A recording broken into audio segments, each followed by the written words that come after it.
खुलुमबाय नोंथांमोनखौ बयखौ बरायबाय दिनै 21 सेप्तेम्बर 2023 बारायजायो बिस्थिबार फैदो दिननि खौरांफोरखौ बेखेवनोसै।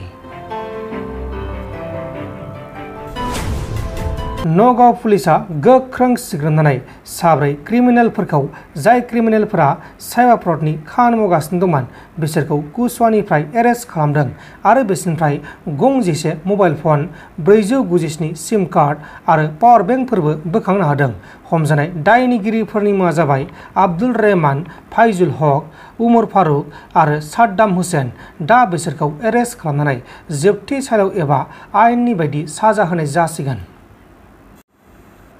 गवालपारा जिल्लायाव एबिडिएसएलनि मावथिफोरखौ इनाय गाग्लोबदों। गवालपारा जिल्लानि सिङाव थानाय सिमनि तलायाव एबिडिएसएलनि मावथिफोरखौ सिखावनि हान्जाया गाग्लोबनानै गंनै मबाइल फन आरो 82,000 रांखौ लांखुमादों। गाग्लोबजानाय एबिडिएसएलनि मावथिफोरनि मुङा जाबाय लुत्फुर रहमान, जाहिदुल इस्लाम,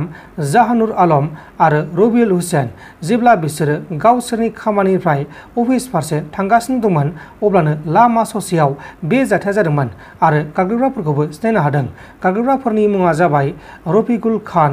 जयदेब दास, मृदुल मेधि आरो अमिताभ मेधि। दा बिसोरखौ एरेस्ट खालामनो थाखाय नागिरनाय खामानिया सोलिगासिनो दङ।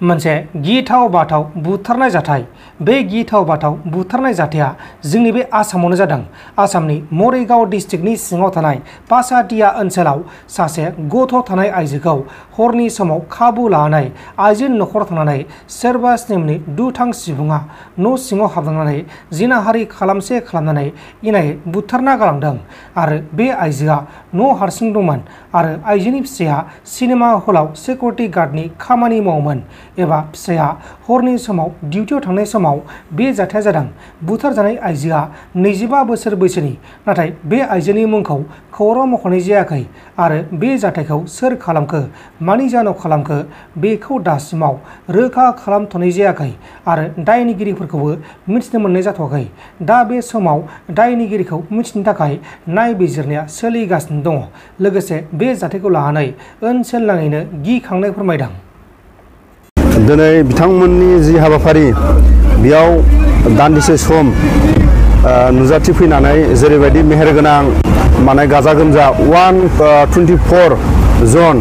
आरो माखासे बिथांमोना माने खबर गैथ'वा। बेनो जाहैबाय गुवाहाटी महानगराव बर'फोरनि जेरैबायदि जों दिनै बेहाय नुजाथिफैनानै दिनै मोनथिनो मोनबाय जायफोर गारि सालायग्रा होननानै बुंबा जोंनि मानसिफोरा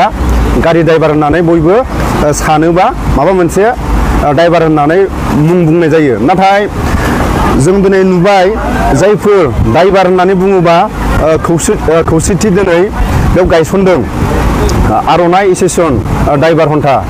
बिथांमोना जाहाथे उननि समाव जायफोर फैबाय थानाय समाव सोरबा ड्राइभार जोंनि गेजेराव माने फरायनाय गथ'फ्रा बुहुद गोसो जायो ड्राइभार जानो थाखाय। नाथाय जों दिनै गिबियाव बुंनांगोन आसाम सरकारनि सायाव बास अनेक सरकारि बास गभर्नमेन्टनि दरमा जाग्रा दं। आसामनि माने एसटिसि बास सालायो। जों बेयाव दा जोङो बर' ड्राइभारफ्रा साबेसे दं? दा आसामनि बे दाब दाब जायगायाव आसाम माने ट्रेन्सपर्टआव बर' ड्राइभारफ्रा साबेसे दं जों दिनै नागिरना मोननो थांनाय नङा। 1000 जनाव जोङो दा 50 जन 50 जनबो जों नुनो मोननाय नङा। आरो लोगोसे जों दिनै जोंहा थाखानाय बिटिसि बिटिआरआव बड'लेण्ड बास दं आरो बर'नि माखासे थोजासे नङाबाबो बर' लिडारफोरनि गारि सालायग्राया जों दिनै थांनानै सोङोबा गुबुन हारिखौसो जों बांसिन बर' लिडारफोरनि ड्राइभारखौ नुयो। आरो माखासे बिटिसि बिटिआरआव अफिस दं सरकारि गारि सालायग्रा। जोंनि बर'नि जि खुंथाय बेहाय जों दा माखासे अफिसारफोरनि गारि सालायग्राफ्रा सोर जानांगौमोन, जोंनि बर'नि खुंथायाव सोर जानांगौमोन, नाथाय जों बेयाव नुनो थाङा। दा बेनो रोखा बिटिसि बिटिआरनि जायफोर बेहाय गुवाहाटीयाव थानानै सोरबा BA MA फरायनानै, सोरबा मेट्रिक पास जानानै, सोरबा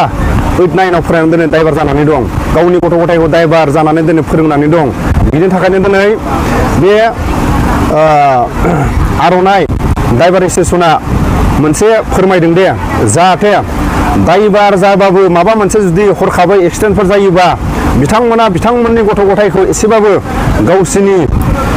इसोरनिफ्राय माबा मोनसे सोरबा दाजाथों इसोरनि अननायाव मालाबाफोर माबा मोनसे जुदि एक्सिडेन्ट जानानै सोरबा आथिं आखाइ माबा मोनसे जायोबा बिथांमोना जाहाथे बिथाङा न'आवनो थानानै माबा मोनसे सोलिनानै जानो हानाय बायदि गय दखान होनानै बिथांमोननिफ्राय एसेबाबो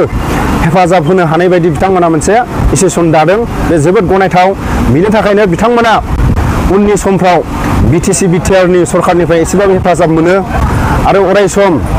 जोंनि बर' माहारिनि गेजेराव दिनै दिन्थिदों दायबार एसोसिएशना मालाबाबो सरखारनि हेफाजाब मोनाखै जाहाथे हेफाजाब मोनो BTC BTR नि अफिसफोराव जोंनि बर' ड्राइभारफ्रानो सरखारि अफिसफोराव जाहाथे हेफाजाब सोरबा अफिसारनि ड्राइभार जानो हायो सोरबा बर' MLA बर' मिनिस्टार सोरबा MCLA नि जोंनि बर' मानसियानो ड्राइभार जानो हायो दा जों बांसिन नुयो MCLA MLA MP सोरबा जोंनि बर' लिडारफोरनि ड्राइभारफ्रा हारसा बांगाल नाथाय जोंनि बर' ड्राइभारफोरखौ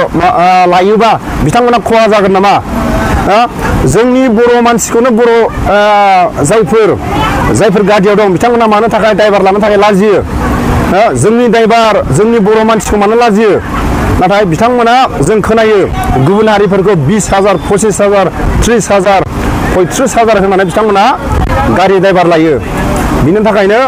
जोंनि बर' ड्राइभारफ्रानो जाहाथे सोरबा बर' MLA मिनिस्टार जोंनि BTC BTR नि अफिसफोराव जोंनि बर' मानसियानो ड्राइभार जाहाथे मोननो हाथों आरो जेरावखि थाया बिथांमोननि इउनिटिया दिनैनि समाव दिनै 17 नङा होमबा दिनै 17 थारिखआव सोरबाया गाबोन होनदों सोरबाया दिनै होनदों बे जियानो जाया मानो सानसे सिगां फालिदोंबाबो फालिनाय गाबोन फालिबाबो फालिनाय जियानो जाया मानो नाथाय आं नैबेखौसो आं बुंनो सानो जोंनि माखासे MLA मन्त्रि मिनिस्टारफ्रा जोंनि बर'नि थाखानाय मिनिस्टारफ्रा जोंनि माखासे ड्राइभार हन्थानिफ्राय जाहाथे आसाम ट्रेन्सपर्टनि सायाव मालाबा बिदिनो ड्राइभार ट्रेनिं सोलियो मालाबा समाव आसाम सरकाराबो सरकारि ड्राइभार माखासे बिथांमोनाबो इन्टारभिउ लायो जाहाथे जोंनि बर' ड्राइभारफ्राबो आसाम सरकारनि सायाव बेबायदि चान्सखौ मोनो बेखौनो आं खावलायो आरो लोगोसे जोबथारनायाव फंसे बाथ्राखौ आं खावलायनो सानो दिनै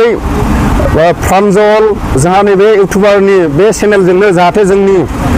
सोरबा बर' दैदेनगिरिफ्रा मोनथिनानै जाहाथे बिथांमोननि एसोसिएशनखौ एसेबाबो जौगानो थाखाय हेफाजाब होयो आरो बिथांमोना जाहाथे बेबायदिनो गाजा गोमजा इउनिटि गावसिनि ड्राइभार हन्थाया जाहाथे थाबाय थाथों बोसोरनैनि सिगां सासे ड्राइभारखौ गुबुन देशनि मानसिया फैनानै ओरैबायदि बे मानसिखौ आं लोगो मोनदोंमोन बिथाङा हारसा स्पष्ट रोङो बिथाङा फरेननि मानसि बिथाङा गुवाहाटियाव फैनानै हरनि सम जाबाय हरनि सम जानायाव बिथाङा हटेलबो मोनला ओरैबो थांनो मोनला बर' ड्राइभारनि आखायाव बे फरेनार मानसिया लोगो मोननानै आरो बे ड्राइभारानो गावनि न'आव थानो जानो लोंनो ओरैबायदि रेसपेक्ट होबाय नाथाय खोनानो मोननाय मथे आसामाव गिथावना होननानै गुबुन माखासे स्टेटनि गुबुन जायगानि मानसिफ्रा माने आसामाव ड्राइभारफोरखौ गियो होननानै जों खोनानो मोनदोंमोन नाथाय फरेननि सासे मानसिया बुंबाय दे बर' मानसिनि आखायाव गोलैनानै ओरैबायदि थानाय जानाय लोंनाय उन्दुनाय सासे ड्राइभारनि न'आव बिथाङा ओरैबायदि माने रेसपन्सखौ मोनदों जाहाथे ड्राइभारनि आखुवा बेबायदि जायोबा अराय सम बयबो बेलेग देशनि मानसिया फैनानै ड्राइभारफोरा जाहाथे गावनि आंगो लोगो होननानै बिथांमोनखौ अराय सम सान हर बिथांमोना खाथियाव माने अराय सम मोनजानायखौ लुगैयो दा आसामाव ड्राइभार होननानै बुङोबा बिथांमोना गाखोनो गिजाहैदों अबे खनायाव लांनानै अबेयाव मा खालायगोन नाथाय सासे बर' ड्राइभारखौ मोननानै ओरैबायदि बे आसामाव ओरैबायदि ड्राइभार दं होननानै ओरैबायदि बे एड्रेसखौ लिरनानै लांदों आरो ओरैबायदि बाख्नायदों नाथाय बै समाव बोसोरनै बोसोरथामनि सिगां ससियेल मिडिया खममोन दिनैनि समाव बिथाङा जुदि फैनायमोनबा जोंनि बर' ड्राइभारफोरखौ ओरैबायदि बाख्नायगौमोन फरेनाव बिथाङा खिथायगोन नांदों आसामाव ट्राइबेल हारिया ड्राइभार मानसिया जिखुनु जाया माबा मोनसे बिपद जायोबा थानायनिफ्राय जानाय लोंनायनिफ्राय ओरैबायदि माने रेसपन्स होयो होननानै बिथाङा जाहाथे फरेनावबो खिथायगोन आरो उननि समाव जोंनि बे बर' ड्राइभारफ्रा आर'नाइ एसोसिएशना जाहाथे सोरबा गुबुन हारियानो जाथों सोरबा आलाय सिलाय जानानै फैयोबा सोरबा ड्राइभार मानसिया जाहाथे बिसोरखौ अनसायनानै जेरैबायदि आश्रय होयो बिनि थाखायनो अराय सम बेबायदि आश्रय होयोबा अराय सम बेबायदिनो बाख्नाय जागोन जाहाथे गाज्रि आखुखौ जाहाथे ड्राइभार स्टेसनाव दालाथों जों दिनै खोनायो मोजां मोजां मानसिफोरखौ बबेबा खनायाव लांनानै गुबुन हारि बांगाल होननानै बुङोबा दिनै गाखोनो गियो हारसा होननानै बुङोबा दिनै गुबुन हारिफ्रा गाखोनो गियो दिनै बे सासे ड्राइभारा बाख्नायबाय दे दिल्लीनिफ्राय फैयोबा हरथौबा ड्राइभार मानसिखौ बर' मानसिखौ नागिरो अराय सम बेबायदि नागिरजानायखौ आं खावलायो आरो प्रमद बर'आ जाहाथे बे गुवाहाटियाव दिनै आर'नाइ स्टेसनखौ उननि समाव थाङोबा जाहाथे मोजां गाज्रि सावरायनानै एसेबाबो बिटिसि बिटिआरनिफ्राय हेफाजाब हरगोन आरो बिथांमोनजों मोजां गाज्रि सावरायनानै जाहाथे एसेबाबो बिथांमोननि स्टेसनखौ गनायजानाय खोनासङो होननानै आं खावलायो बेखिनिखौनो आं बुंनानै दोनथ'बाय। नोंथांमोन दिनैनि खौरांफोरा बेखिनिल'मोन बेखिनिसिम नायनायनि थाखाय नोंथांमोननिसिम रोजा रोजा साबायखर गोजोन्थों एसेनोसै जय बर' हारिनि।